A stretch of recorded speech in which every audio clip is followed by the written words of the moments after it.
Hello, good evening, and welcome to Monkeys with Fire. Thank you so much for joining me this evening. So tonight we're going to take another look at a role-playing game system, and this evening we are going to explore Everyday Heroes from Evil Genius Games. This is a modern-day era rulebook, being able to cast your adventures and your characters in the modern day, but also has a heavy dose of movie and action film inspiration, and we'll talk a little bit about that as we go through the core rulebook this evening. I always do point out on these shows that we may touch a little bit of spoiler territory as we go through. I will try and give you an alert before that happens. If you do have any questions, please do jot them in the chat or leave a comment on the video, and I will do my best to answer those for you. Regulars to the channel will know that I used to do role-playing games when I was younger in my college days, playing, of course, Dungeons and Dragons at that time. So it's been a long time since I actually played role-playing games, and over this past year I've been getting back into them and seeing how many games are available on the market now. And of course we can cover all manner of genres, not just those in a fantasy setting. So let's jump to the table and take a look at Everyday Heroes.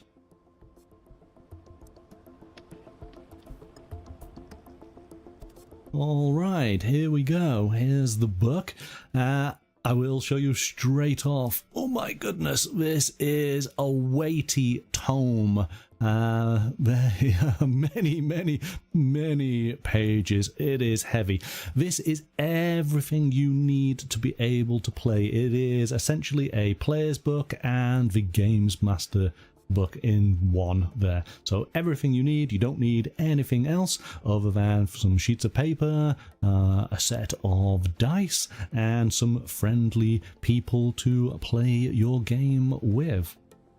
All right, let's jump on in and take a look. As I say, if you have any questions, then do let me know as we go on through. We are not going to look at everything in the book here, but hopefully we'll give you a good flavour and you'll get a good idea if it's the type of game you would like to play. And of course, before we start, I'd like to say a huge thank you to Evil Genius Games for providing this copy of the core rules for us to take a look at. So we've got a table of contents here. We have a little bit of a summary broken down into parts 1, 2 and 3. Part 1 is all about creating your character. Part 2 are the game rules. And then we go to part 3, which is the section for Games Masters. And we have a little bit of an introduction. Now, I believe, and I want to get this correct, this is based off a system called D20 Modern. And that is based off the world's most popular role-playing game, to which this is an adaptation of, and I want to get it right, let's get to the back here, 5e. I don't think you need any hints as to what the basis of this game is. And let's actually just do a little bit of summary here. So, from the excitement of blockbuster action films to the combat options and tactical gear of first-person shooters, adventures in contemporary settings offer a wide range of opportunities and challenges. The Everyday Heroes role-playing game provides everything you need to run a modern-day campaign, be that car chases, computer hacking, radiation hazards, or just lots of guns. Along with flexible rules to create characters from hard-bitten soldiers to genius inventors and masterminds, these rules open the doors to playing through nearly any present-day plotline. This complete core rulebook for both games masters and players brings the ease of the 5th edition of the world's most popular role-playing game into the modern era. So there we go. That's the summary. Let's jump in proper.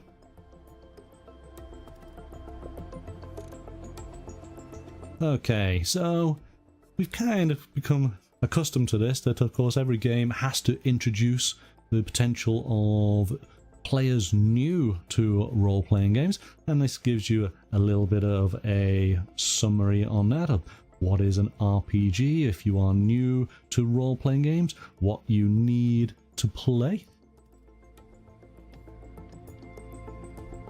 And then for those who are familiar with the 5th edition rules, then gives you a little bit of the variation here, gives you a hint on what to expect. And then actually playing the game, types of dice, results, and roll modifiers, and the core mechanics, some terminology, a little bit of rules jargon. And then we jump straight into creating your character. Now, having looked through the contents, there is some, let's see if we can try and get it here, some 200 pages of creating your character. So there we go. All of this is character creation, which is quite considerable. Now, I know this might be a bit of a surprise to some, but I have not actually played Dungeons & Dragons 5th edition. As I say, I played one of the earlier editions when I was younger. So I'm not au fait with how modern D&D is, but I believe that this, of course, is very similar, and that the game is very much focused on creating incredibly in-depth characters. So if that's your thing, if you like to create really in-depth characters, then you're going to appreciate the levels that these rules go into. It suggests there's 3 approaches to creating a character, be that concept first, rules first, or just winging it. And basically we have 6 steps. So concepting your character. So who are you? What influences shaped you?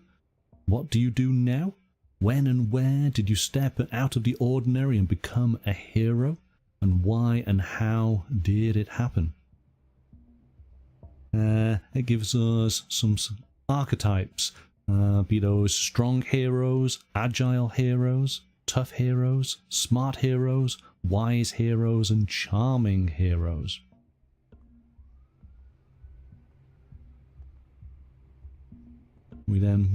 So creating the concept of our character, what type of character are we going to have?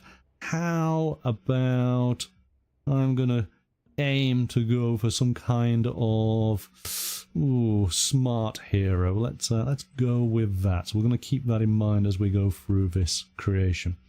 So step 2 is creating the background, and this includes choosing what languages or nationality your character might be, what their proficiencies might be, iconic equipment.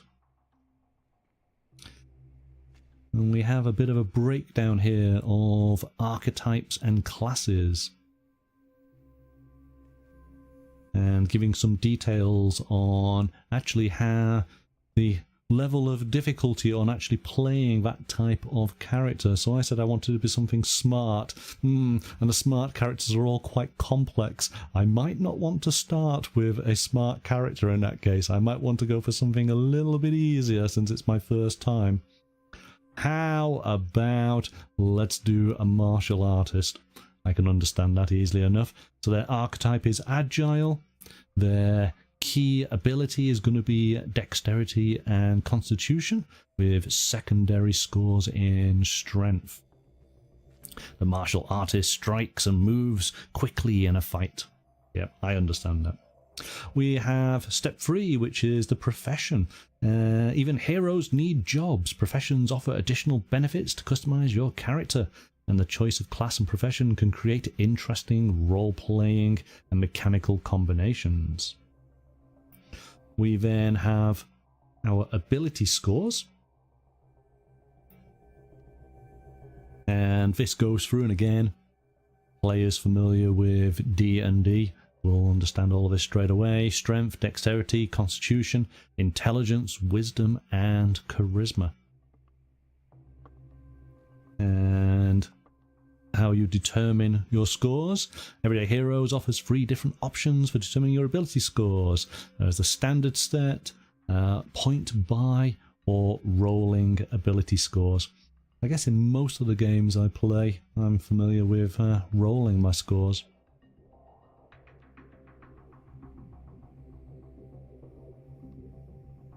We then have the archetype and class. A hero's archetype and class determine how a hero approaches conflict, especially in combat situations. So archetypes represent broad categories of heroes. Strong heroes use their physical might to beat up the bad guys, while smart heroes use their wits and technology to overcome obstacles.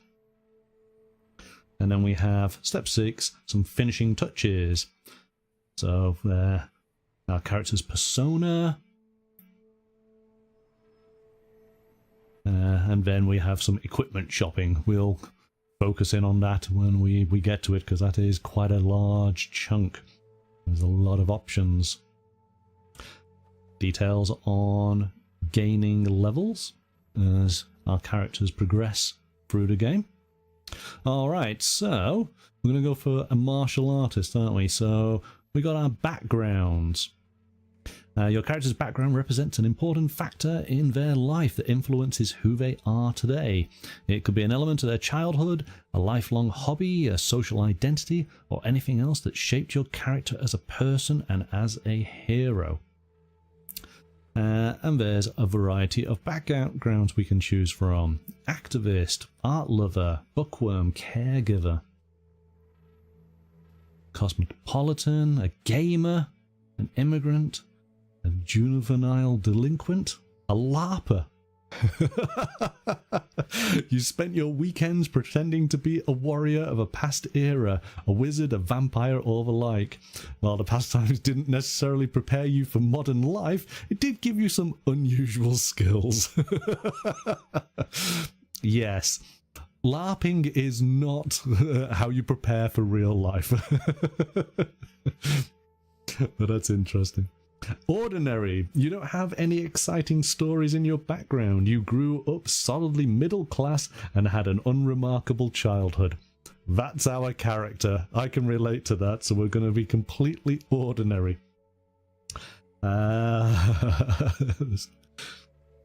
So special feature, you blend in. You gain advantage on an ability checks made to blend in with a crowd. Because you are completely faceless, you are just one of the masses. Anybody who can relate to Raised by Assassins, I think you might need a little bit of help. What else do we have? You're a student athlete, or you're a survivor, a social butterfly. You came from a poor family. So there's a variety of different backgrounds to choose from. You came from a wealthy family. But I think, yes, we'll go with something I can relate to. We'll go with ordinary. So we still got to work towards this martial artist, but had an ordinary background. Profession. Being a hero isn't always a financially rewarding job. That's why your character has to do a day job. Choice of profession sets their starting wealth level, offers a range of ability bonuses, proficiencies, and special features. So, what do we have? Choose one profession when creating a hero. Each profession includes the following entries. So, sample careers, and then there's ability score increases. Your language, skill proficiencies, equipment proficiencies, iconic equipment, and your wealth level. Oh, okay.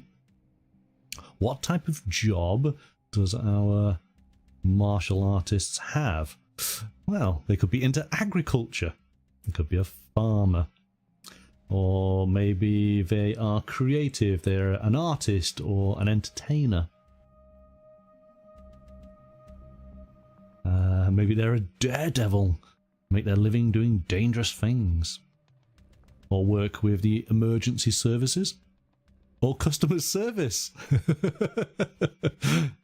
You work on the front lines of capitalism, greeting customers, taking their money, answering questions, and taking the heat for things you have no power over. Okay, I can relate to that. I've done that. But I like the idea of this white collar. You work in an office, tending to the minutiae of everyday life. Your true potential is yet to be revealed. You're certain of it. So yes, yet again, I can relate to that. So it could be an accountant, or work in human resources, a mail clerk, management consultant, marketeer, office manager, salesperson. So, okay, you can increase your intelligence by 1 and 1 other ability score of your choice to a maximum of 20. So I think we'll increase my... gotta get it correct here because I've got to think of D&D, haven't I? It's going to be my... my charisma, of course it is. There we go. We're going to increase my charisma. I think... if I was potentially in marketing, I would have a reasonable amount of charisma. But it gives you the rules here to create new professions if you wish, if this doesn't quite meet your requirements. But I think most people could probably find something in amongst this grouping. So we get to then our archetypes and classes. So each archetype and class includes a flavorful description and a short summary of the ideas behind their design. They can give you an idea if the class is right for your hero, but the description isn't a requirement. You can play a scoundrel and not be a literal scoundrel. That's just the inspiration for the class. I'm going to play a scoundrel. I want to be a scoundrel. So, what do we have? Strong heroes. Some examples of hero talents. And what do we have? We have a brawler. I think we have 3 different archetypes within each category. We have a brawler, heavy gunner,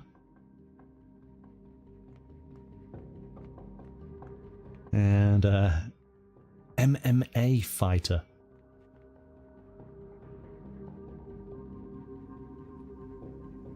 Okay. We then have agile heroes, so I think my martial artist will probably come within this category. Indeed, here we go. Martial artist, let's take a look. So what can we have? We have proficiencies, saving throws in strength and dexterity. Skills, choose 2 from acrobatics, athletics, endurance, performance, sleight of hand, and stealth. And equipment is basic equipment and historical equipment. Equipment recommendations, an equipment pack of the martial artist pack or a fitness pack. Weapons, unarmed strike or sword. I like the idea of a sword. We'll go with a sword. But we do have the scoundrel. And sharp shooter.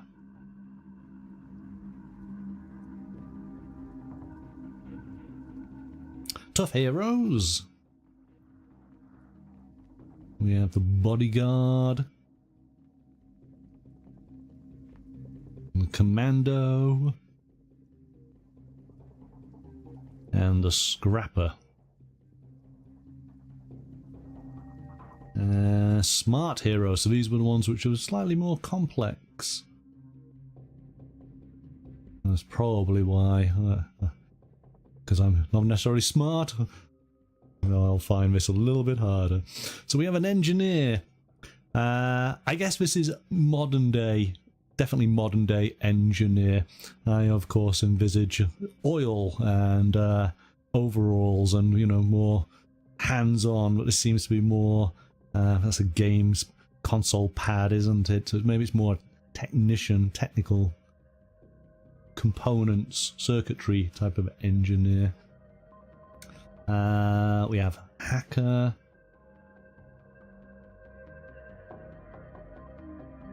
The mastermind.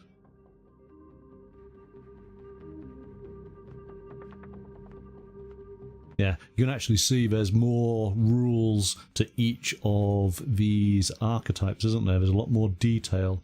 So definitely these are harder archetypes to learn and to play effectively. The scientist.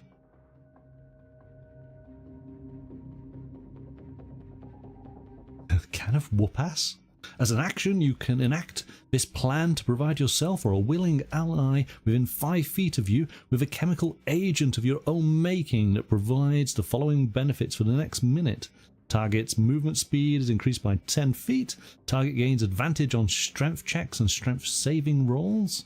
And the target gains a +2 bonus to all damage rolls they make. Wow, that is a can of whoop-ass. Wise heroes. We got the hunter. With, excellent, we do have some animal companions. We do have a monkey. Maybe I should have gone for the hunter. That's, maybe that would have been a better option. But we can have a dog. We can have a cat, we can have a bird. We do have the master.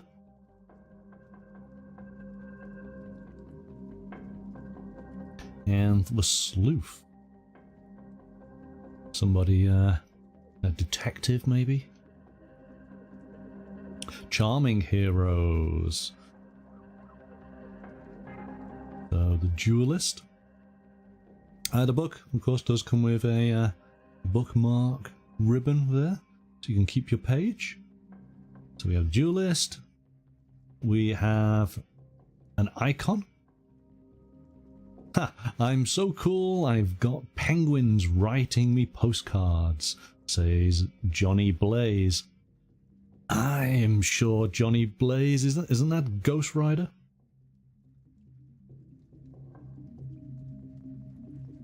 We got icons. We got the leader. I guess leaders do need to be charismatic. And manipulator. Yes, and a modern day influencer.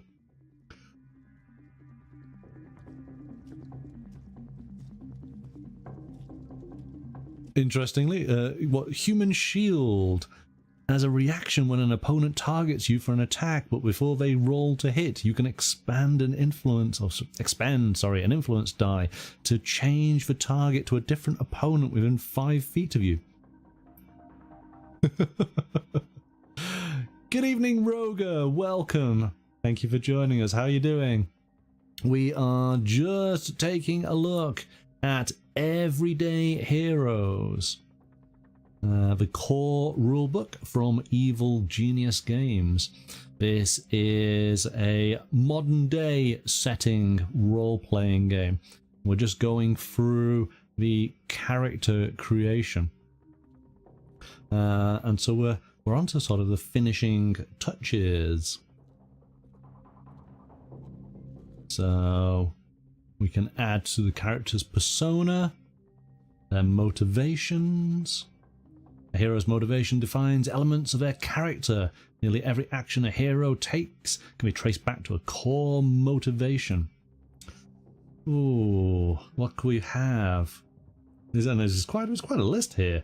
Approval, charity, creation, drugs, duty, faith, family, food, friendship, heroism, justice, leisure, love, pleasure, power, redemption, revenge. My goodness. Sex, society, survival, thrill, truth, validation, vanity, violence, virtue, wealth, or work. So, yeah, okay. What is the motivation of our character? Why have they become a hero?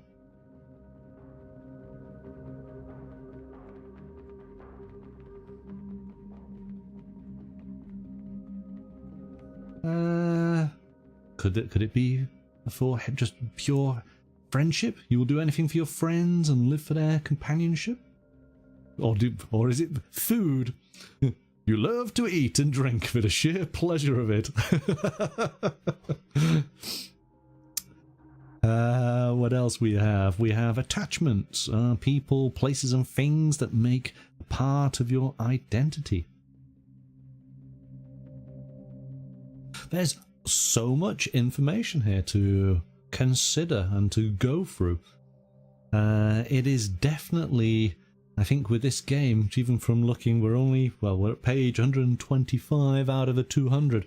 I could well imagine that it would be beneficial for your players to actually have access to this book so that they can spend a reasonable amount of time putting together their characters. I don't think you could necessarily get it all done in an evening unless if you've got multiple players and having to go through and explain the rules and unless maybe if you were already D&D players, maybe that might help.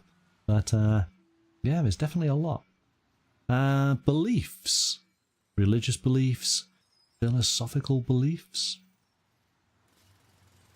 We can create some proverbs about your character, pithy statements about the nature of reality that reflect common wisdom or belief.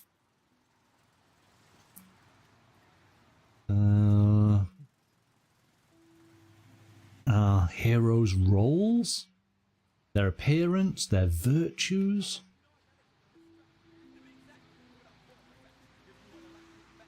We can give them virtues, but we can also give them flaws.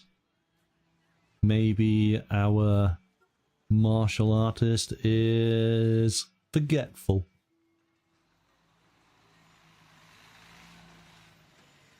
And then a little bit of detail. Quirky speech. You begin every explanation with the word basically. Okay, that's cool. I like that.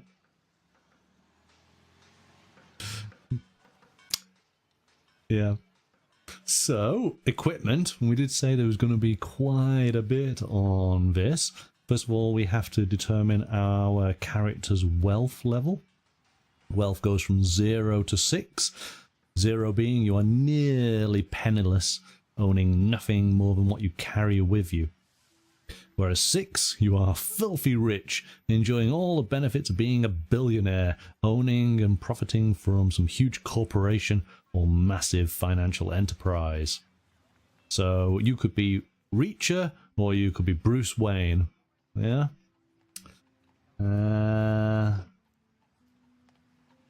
Financial disasters, gaining and losing wealth.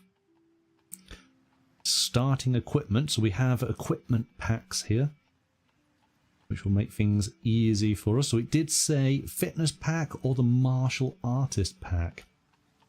So in our fitness pack is sweatpants and a t-shirt and a hoodie and sneakers.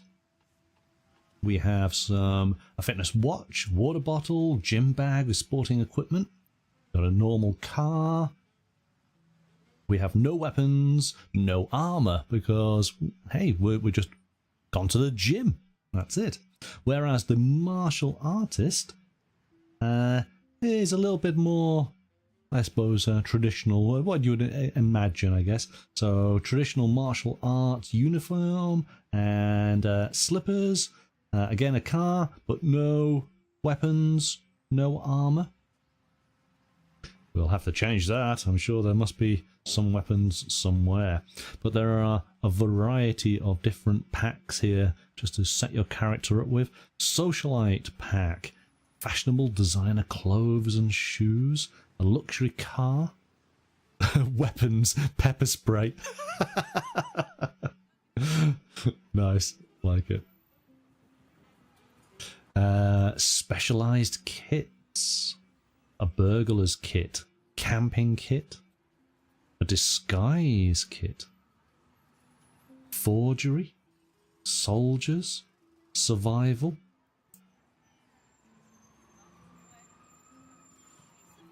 Rules on encumbrance.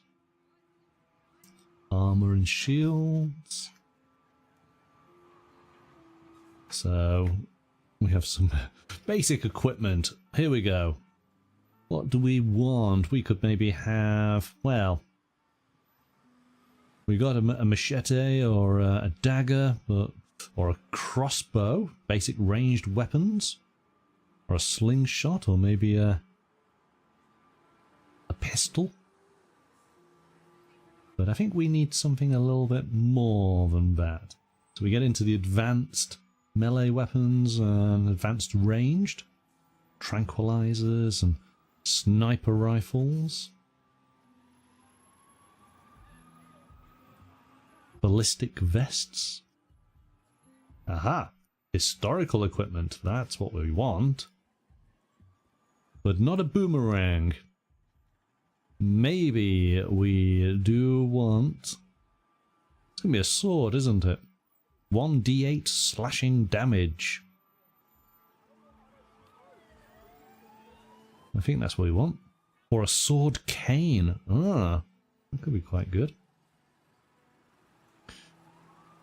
Again, we can have crossbows. So these are of historical crossbows as opposed to modern versions. We have improvised weapons. A chainsaw. Molotov cocktails.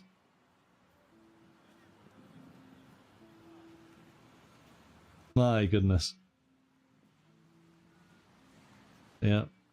Plenty of weapons. Then we get to military equipment, which I guess our martial artists would not necessarily have access to. Machine guns and rocket launchers, flashbangs. Again, going into the details on those, and then everything else. So what else?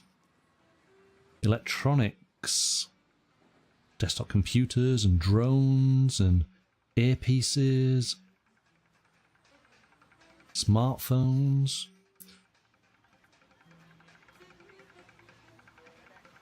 We got hardware, specialty goods, sporting goods.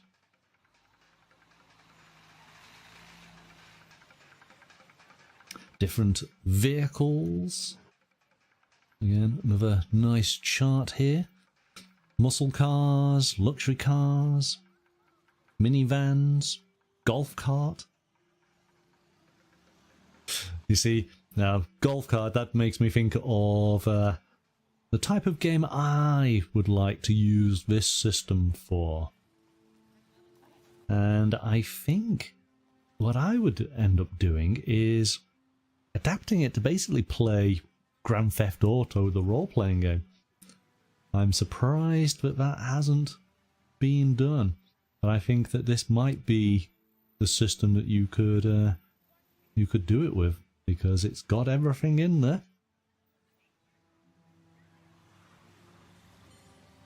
Aircraft. There we go. Helicopters. Wingsuit. Oh my goodness.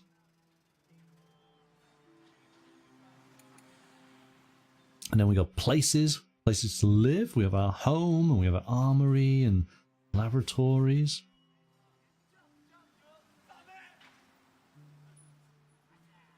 Okay, so we get to chapter 7, feats. Feats optimize or add variety to your hero. By using them to customize what a hero can do, they help make each hero unique.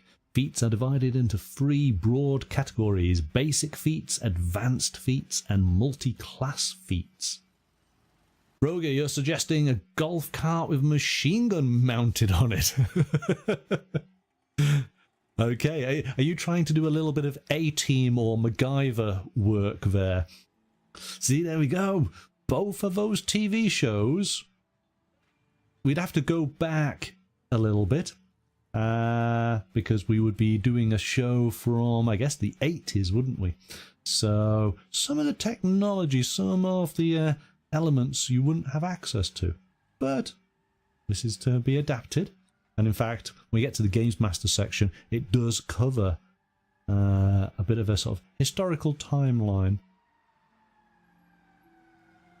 So advanced feats, we got languages, or let's just go, we got minor feats, advanced and major. And there's a whole variety of feats here that can enhance your character. My goodness, okay. As you can see, the game system goes into a lot of detail of you being able to customize your character. There's so much you can do. A great cook. Do we want our martial artists to be a good cook?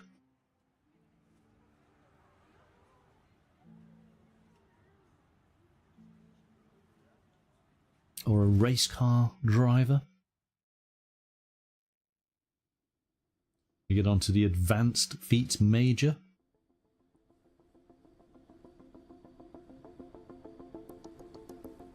And then multi-class feats.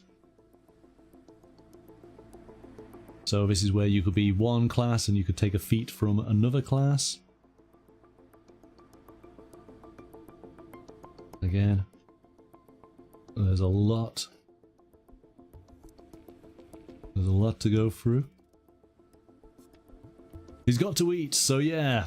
Yeah, I agree. I agree. Alright, so there you go.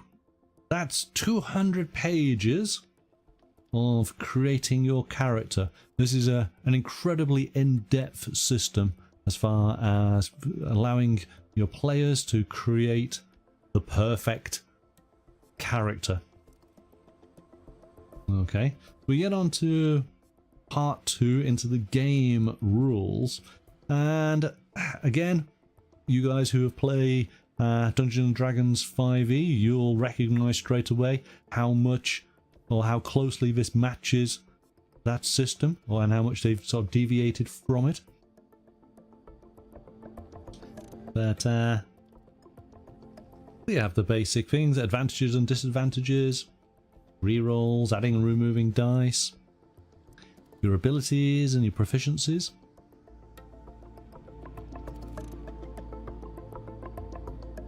ability checks,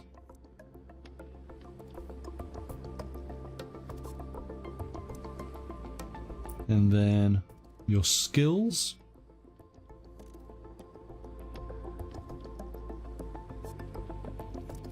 which of course use the core attributes here, so as intimidation. Intimidation skills used to manipulate people through awe or fear. Doing so can be as subtle as adopting a posture that gives a character a sense of authority, or as direct as threatening a prisoner who knows information.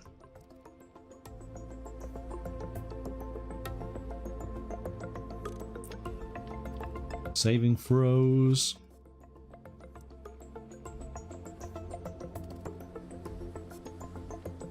Conditions. Being blinded or burning. Intoxication. Being paralyzed or restrained. Which then leads us into combat.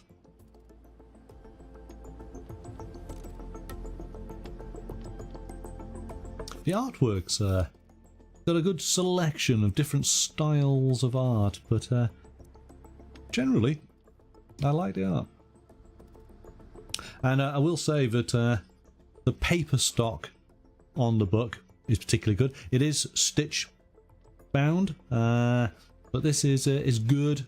There's a little bit of a sheen on it, not too much, so it's very easy to read. I think that the layout very clear. There's a lot of information being conveyed, but it's all very, very readable.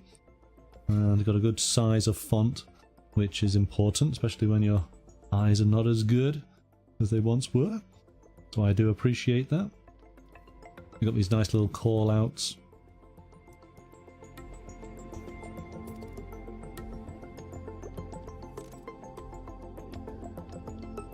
So again, going through the attacking. So we got melee attacks, ranged attacks. So let's just look here. Let's look at a melee attack. So here we go, melee attack roll, D20 plus an ability modifier plus proficiency bonus if proficient with the weapon. Whereas a ranged, D20 plus ability modifier and proficiency bonus with that weapon. Same thing. We have rocket launchers and areas of effect. Using cover. Damage rolls. And then actually taking damage. Your armor. Restoring hit points. Short and long rests. Let's find out, do we have a chart about the type of damage you might take?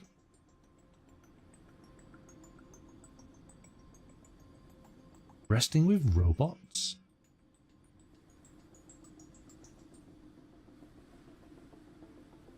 I'm just trying to see if we've got something about what happens when you do take damage. Whenever a creature or object takes damage, that damage lowers the creature's or object's hit points. When you lose hit points, 0 hit points. Death saving throws. Here we go. Hero takes damage to reduce their 0 points. Immediately either die or fall unconscious.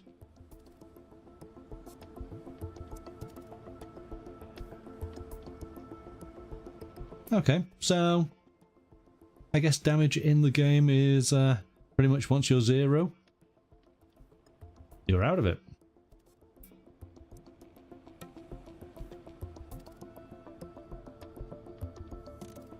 I thought they might have had a little chart as far as different types of damage.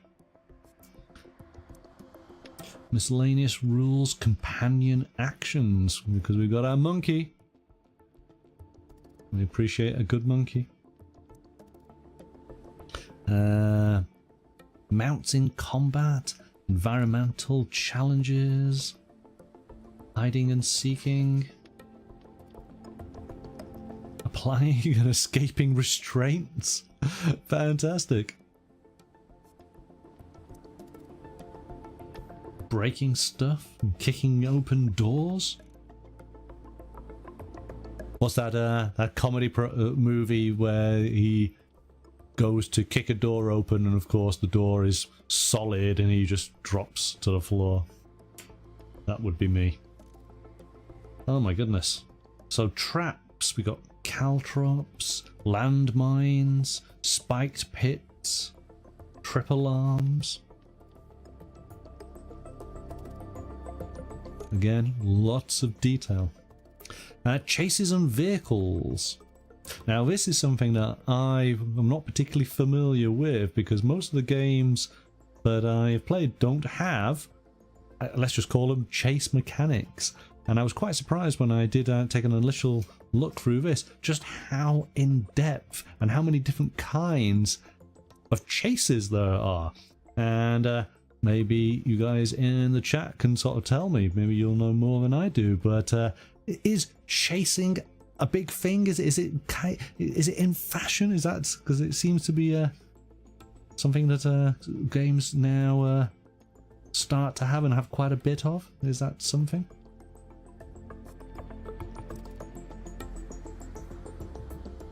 So we got the variety of different, I mean, it goes into a lot of detail. Crash conditions. So again, I suppose with the modern setting, then car chases, yeah, probably going to be a big thing, aren't they? Vehicles in combat. I guess you don't get many chases when you're in a horse and cart. So there's a few. You haven't done a lot of chasing in D&D. No, yeah, maybe it is it's due to a modern setting, isn't it? I guess.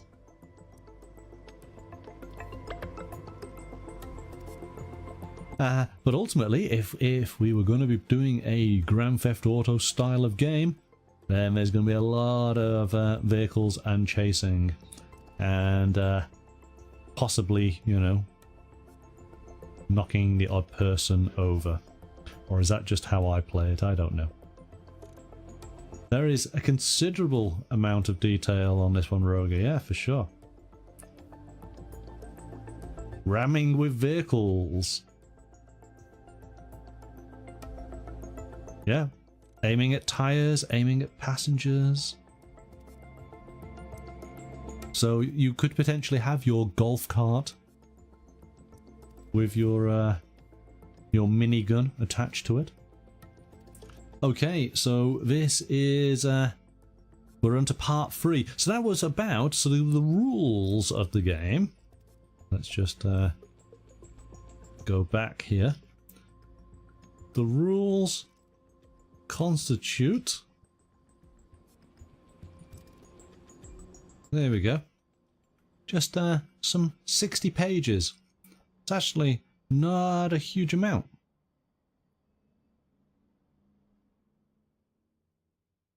So that's not too bad at all.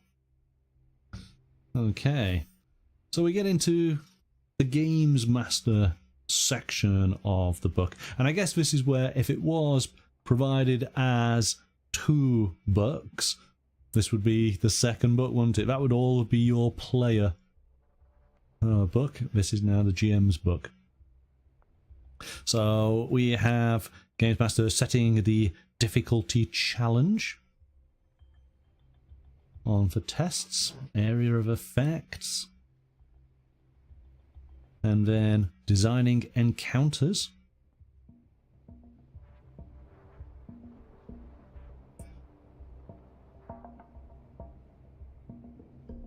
So we have chase encounters, setting up a chase,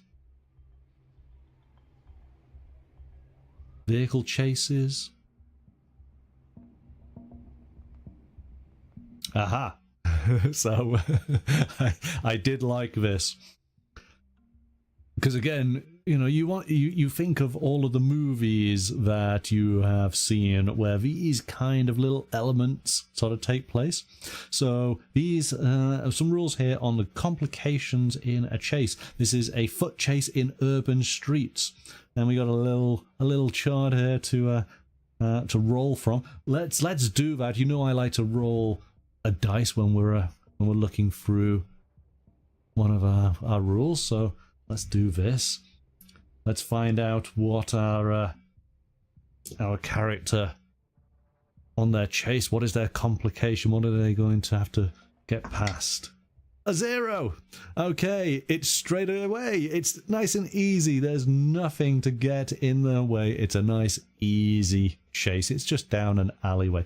But let's do something a bit more fun. 4. A rumbling train. Oh, okay. So maybe they have got to get across the tracks, haven't they? And a train has got in the way, which is delaying them, so they're having to run alongside the train. They can't actually cut across. Okay, we've got a chase in a building interior. Let's do that one. 4 again. Clutter. What type of clutter do we find in an office? Maybe it's boxes of photocopying paper that have been strewn near the photocopier that you have to go past. Or maybe there's, oh, what else have we got? We got stacked boxes, we've got up and down stairs. What about just people in the offices trying to get past them? They're just in the way, standing at the water cooler talking about the latest TV show that they've been watching. Or how about a foot chase on a city rooftop? What do we have to overcome? Does this dice just constantly roll 4s? What is it? Machinery. What might that be? Air conditioning units. How about those? They can work out as being a bit of a maze, can't they, on the top of rooftops. A foot chase, urban underground. Oh, okay. Can I get 4 4s? Let's find out.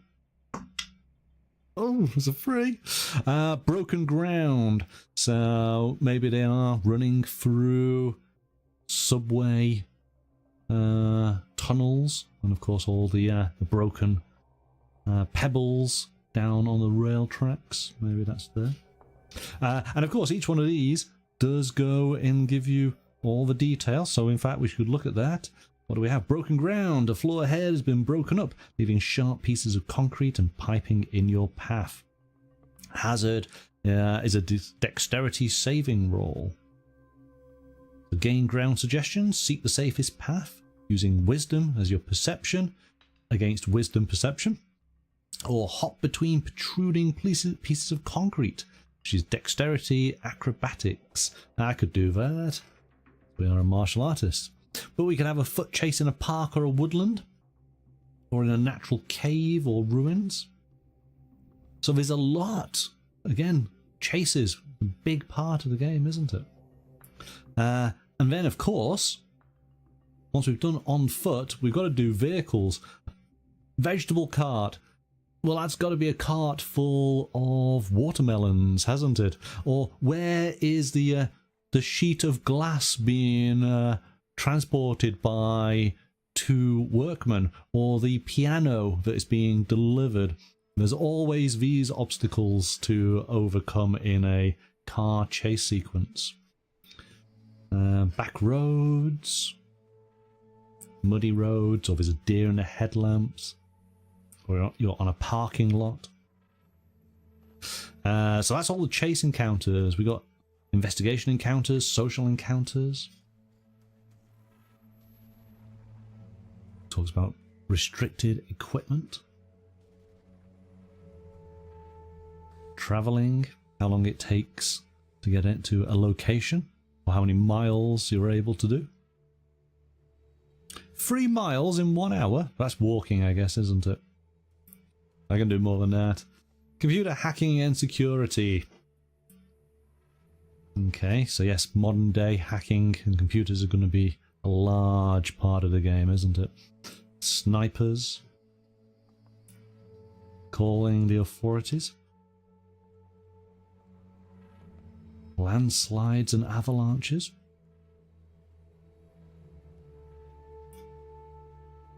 And then some optional rules here. Poison. Realistic versus cinematic poisons.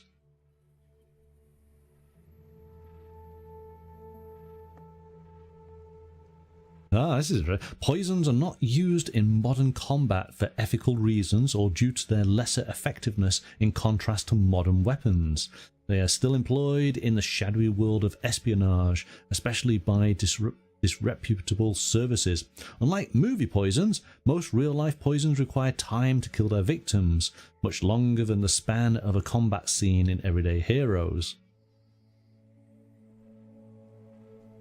We have given you a certain poison, Mr. Bond.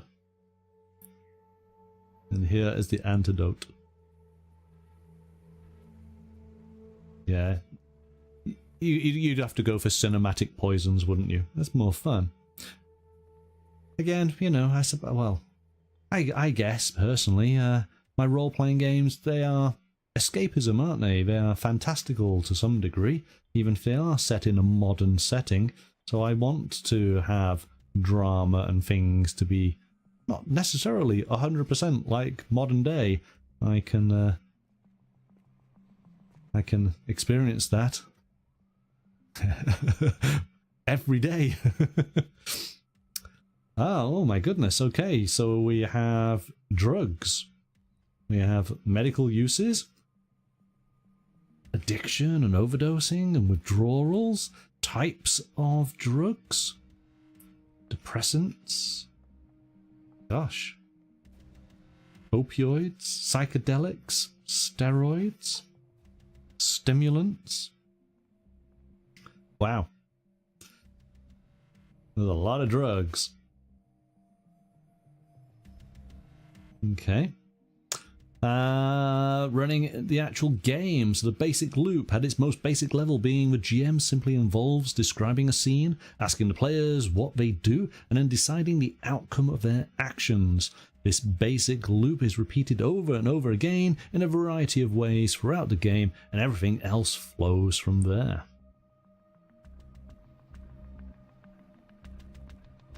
Now, again, I suppose, even if you are a seasoned Games Master, I think there was some interesting elements part of this section. Preparing your players, so session 0, creating your characters, building your heroes, it says here. Table rules, the basics, be respectful of each other. Food at the table, distractions. Yeah, table talk. Yes, I'm not sure. Video games and TV shows and loud internet videos are obviously distractions to be avoided. You're going to sit around my table and I've spent hours putting together a game. I'd like you to concentrate on my game, please.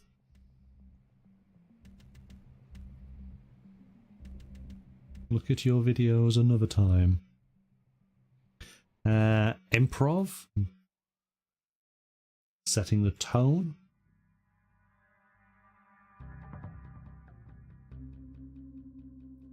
Preparing for your sessions. These are all good, valuable elements. Again, even if you are an experienced GM. But and this is good, building tension across a story.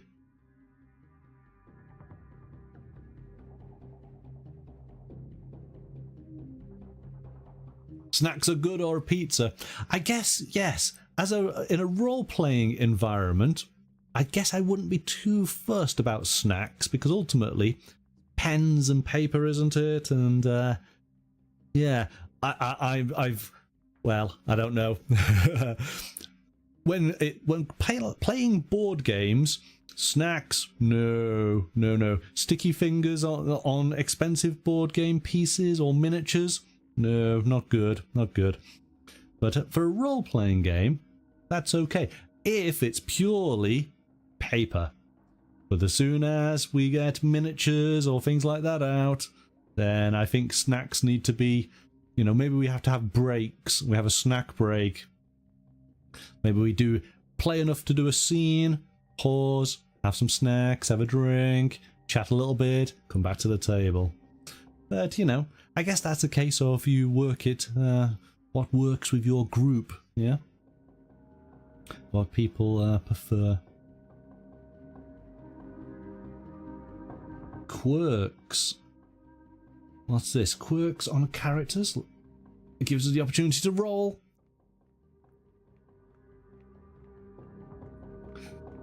Here we go. 13. Gives everybody an inaccurate nickname. That's funny. I like that.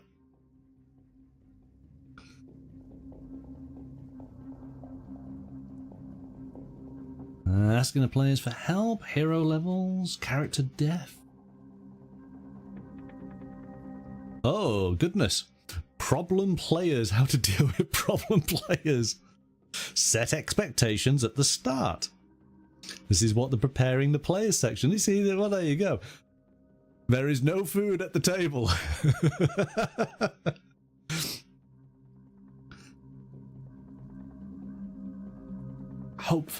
Hopefully, a group doesn't have problem players, because you're all there to have fun, aren't you? Yeah, and to play and work together. So then, creating your adventures, single adventures or campaigns, type of story. Now, again, this is good. So here we go. So a 3-act story. This is all very, very useful, no matter how many times you've done a game, helping you sort of learn how to put together something together. So Act 1, introduce the conflict. Act 2, raise the action. And Act 3, the resolution. And then here we go for setting. The default setting for everyday heroes is the modern world as seen through an action movie lens. You decide what that exactly means for you and your group. The game elements we designed center around the real world and extend out into the edges of action cinema. So in chapter 15 you can find creatures from horror, science fiction and fantasy settings to add variety to your adventures and take them to unexpected places. Our cinematic adventure series uses and expands on the everyday heroes rules to the worlds of your favourite Hollywood movies. Now, going through this, it talks about changing technology here, and we do start essentially 1945, end of the Second World War, and it takes us all the way up to, well, 2010, and then going into the near future. But I get the distinct feeling that the setting for this game, certainly for the rules here, is very much modern day. So it feels to me this is 2023, 2024 in a lot of the elements to it. So that notion of 1980s, you would definitely have to cut things out. So again, it says here 1982, personal computers are just starting to sort of happen. There would be elements you would have to take away to make that setting feel realistic. Some of the equipment and the types of characters you might be, you would have to fashion for that particular era.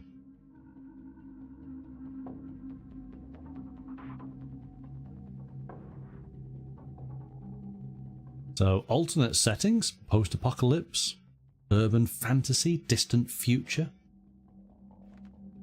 But then it goes through different genres. We got action, adventure, comedy, drama, horror, mystery, and survival.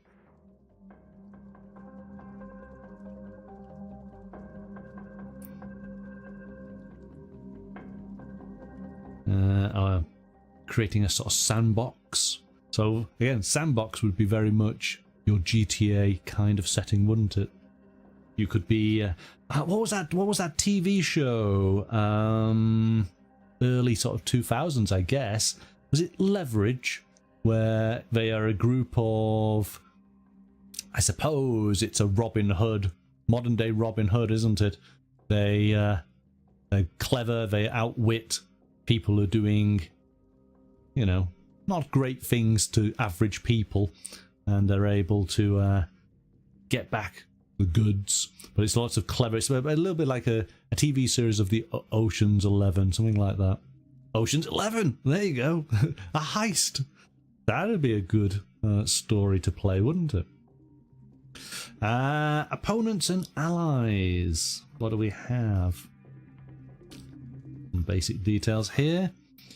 Master NPC table. Civilians. Dogs. A pig. Pigs? Oh my goodness, okay. This goes on. Security guards. Alligators. A ninja. Private security or a park ranger. A zombie dog. I think this is where... Oh, it just keeps on going. A gargoyle. An elephant. A robotic soldier. An alien bounty hunter.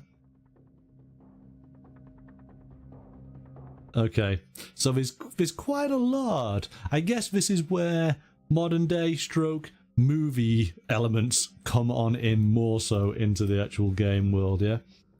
Because some of these, you don't tend to meet in your local town.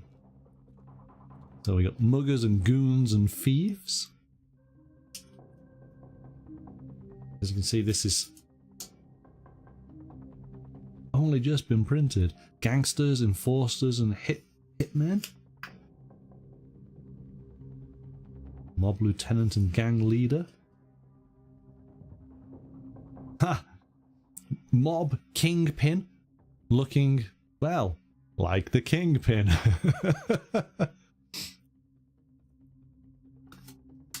Okay. Oh, and then we got cultists. Watch out for the cultists.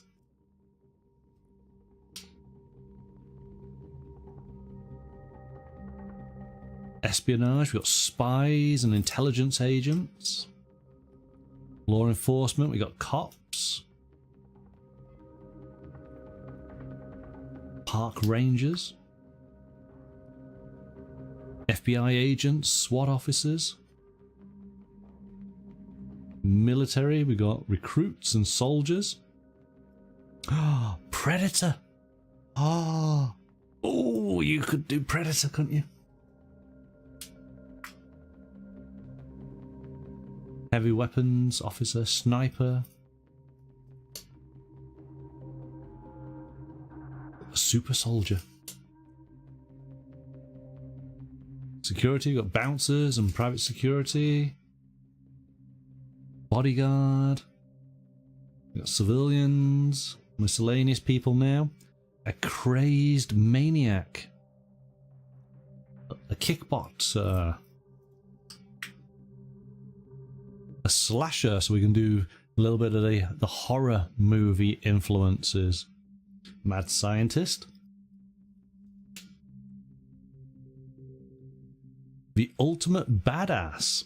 The perfect warrior, the greatest of all time. The ultimate badass is every action hero's ultimate enemy, with skills pushing the limits of believability. But I thought that was us. Robots. Robotic dog. Oh yeah. Animals. A goat.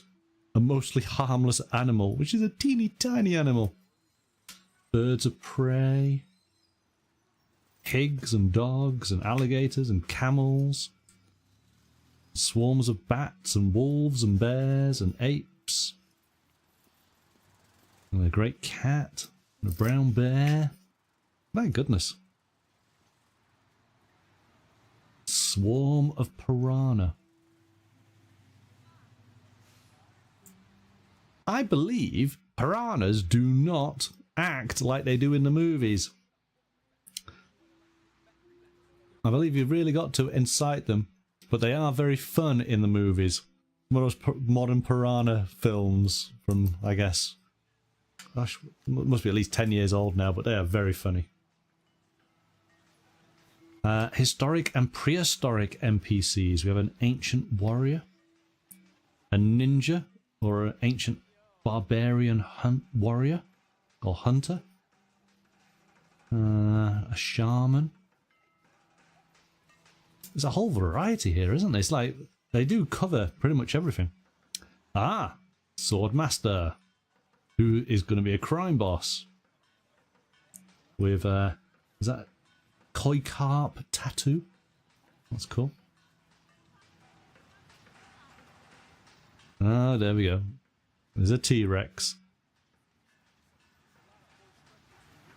We'll explore the game with some T-Rexes in the future. And then we have science fiction. We got aliens, an alien abductor, an alien bug. Get away from her, you. An entity from beyond. And an alien hunter. There we go. You see, we can do our predator idea.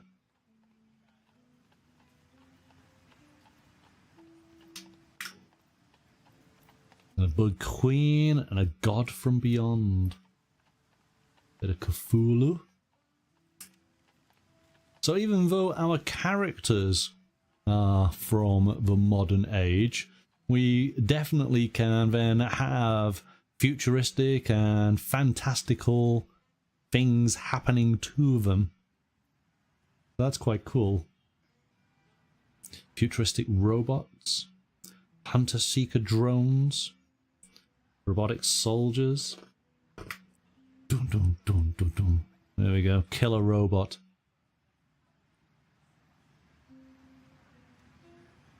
Mechanical assassins will not stop until it has utterly destroyed its target.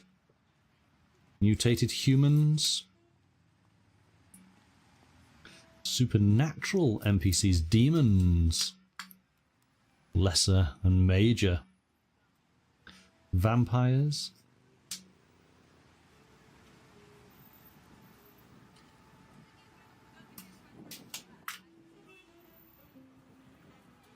Zombies. Zombie bloaters, zombie dogs.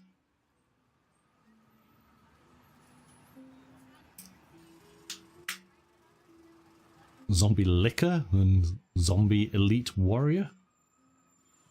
Reanimated skeletons. Ghouls, gargoyles, mummies and werewolves. And then the Mummy Lord. And then rules on creating new allies and opponents.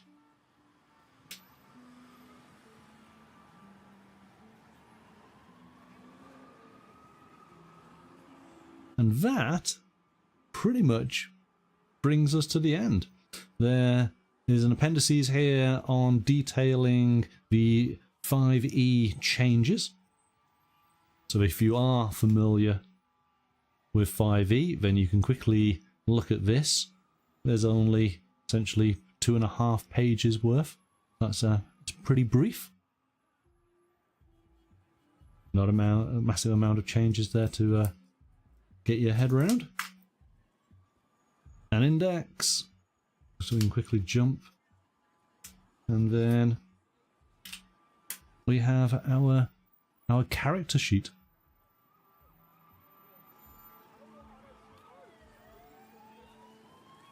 And I believe this is 3 pages worth. No, it's actually quite a few pages. 1, 2, 3. Yeah, no, 3 pages. I think this is your location.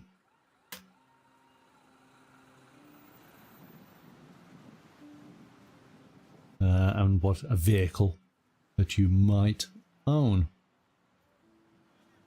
So there you go. Hopefully that's given you a good idea of everything that is within Everyday Heroes from Evil Genius Games.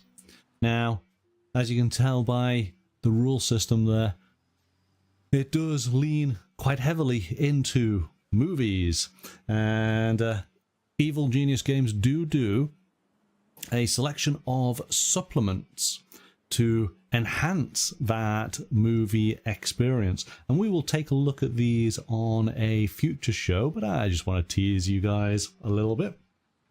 So we do have Kong Skull Island, a cinematic adventure. So yes, we can go and encounter 100-foot monkey. Can't be bad. But if that's not your thing, then how about going back? Well, to, I guess it would be the 80s? We can meet John Rambo. So we can go and have an adventure with him. And if not Rambo, then one of my favorite films. I had to go and check this one out, but it of course is Highlander. There can be only one. So each of these cinematic adventure books adds new rules to the game so that they are unique to their particular setting. We'll add additional NPCs, and of course contain an adventure that you can play using the Everyday Heroes rules. Yes, Roger, yeah, Escape with LA is I believe is a set. There is also Universal Soldier is another set that you can get. They've got quite a few, which is quite cool. But of course, you know, I think these would inspire you as far as creating your own movie adventures, because you do now have all the rules in the core book there to be able to take any movie and adapt it. I think another one which would be quite cool is The Matrix. You could have a lot of fun with that. That is essentially everyday people who then suddenly become a hero within that world. So yeah, I think The Matrix could be a lot of fun. What other movies do you think you would go for, Roger? What do you think? I'm trying to think, because Predator is one that I would definitely give it a go, as we've already mentioned. I think I would be inclined to want to try. Ooh, see, it would be all the kind of the 80s action, so your Commando, that's probably a good one. Movies with Arnie, they were always good fun. Die Hard. Oh, Die Hard, you could do Die Hard, couldn't you? But that's a one person against a group. So maybe it could be a couple of people who get locked at the top of the building, or maybe The Raid. How about The Raid? Terminator? Yeah, that's a good one. Maybe it's several Terminators are sent back. So maybe you're sent back in time as a group. You have to find various people to save in the city. So you might have to split up as a group. You do Die Hard as a small group, yeah. Oh, you could that be an interesting? Here we go. Is this an interesting concept that you could play Die Hard, but you are actually Hans Gruber and his crew? So you're only against one adversary who's really, really annoying and very, very hard to kill. So you've got to try and open the safe. You've got to take over the building. So you've got to plan it as a heist.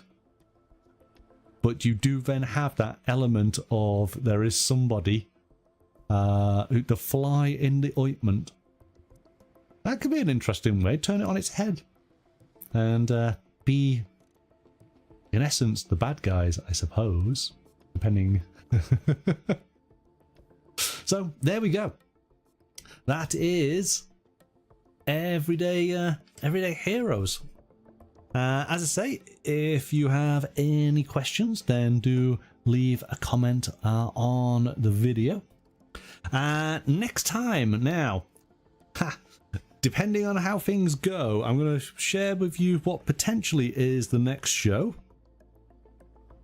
We are going to take a look at Fragged Empire, a post-apocalyptic RPG.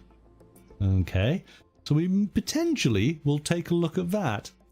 Saying that, though, we do have another post-apocalyptic RPG that we might take a look at instead, which is quite relevant at the moment. No hints on that, but it does include vaults. So we might change that out, and it might be something to do with vaults next time.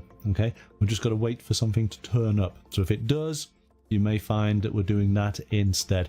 No matter what, our next show will feature the apocalypse. It just depends how far in the future it is. Well, there we go then. Thank you so much for everybody joining in and for your questions. Good to see you there, Roger.